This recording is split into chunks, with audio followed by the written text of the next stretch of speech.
The Sydney Symphony's Assistant Conductor program is something we've been running now for about 3 years.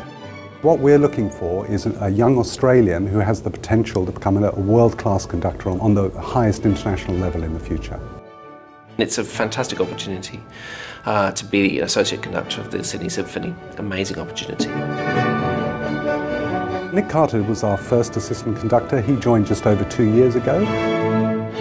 A program like this Assistant Conductorship is so important because there are so few opportunities for young conductors to get experience conducting an orchestra. Orchestras are large organisations and expensive organisations, and it's very rare that a young conductor has the opportunity to stand in front of an orchestra and really learn their craft.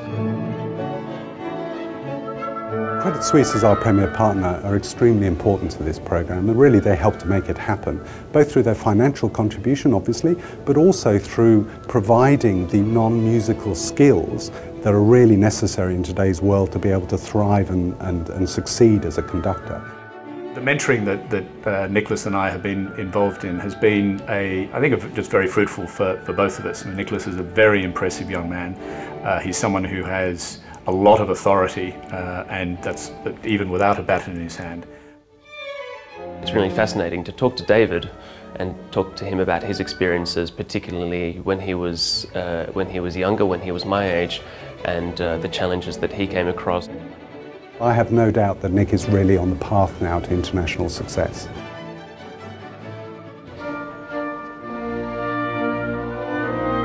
Jessica Cottis, who is replacing Nick in the role as Assistant Conductor, is another extremely talented person.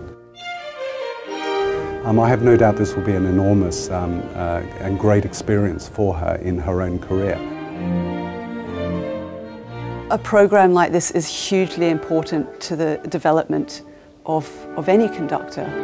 So much of the time is spent learning scores at your desk, and to actually be in front of a fantastic orchestra such as this is so important. You see what works, you see what doesn't work, you learn when you can take risks, you learn when your vision works and when it doesn't. So this is a fantastic opportunity. When you stand in front of an orchestra, you have a very short period of time to get them on your side, in the same way as the head of an institutional bank has a very short time to get institutional shareholders on their side. So those kind of skills, both in leadership but also in terms of communication, I think are invaluable to the role, and I'm really excited that Jessica, like Nick, will be able to benefit from David's skills in those areas. I'm really looking forward to working with David Livingstone.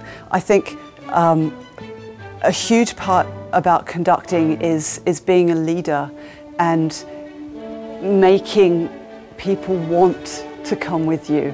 And you know, we can learn, I can learn from respected business leaders like him.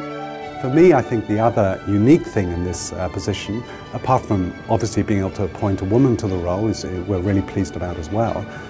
But this is an Australian who, in the traditional way of things, went overseas to start getting this international experience, but is now able to come back to Australia in order to further develop their career into becoming an international conductor. And I think that hasn't happened very often, and it's a wonderful thing for us to be able to offer.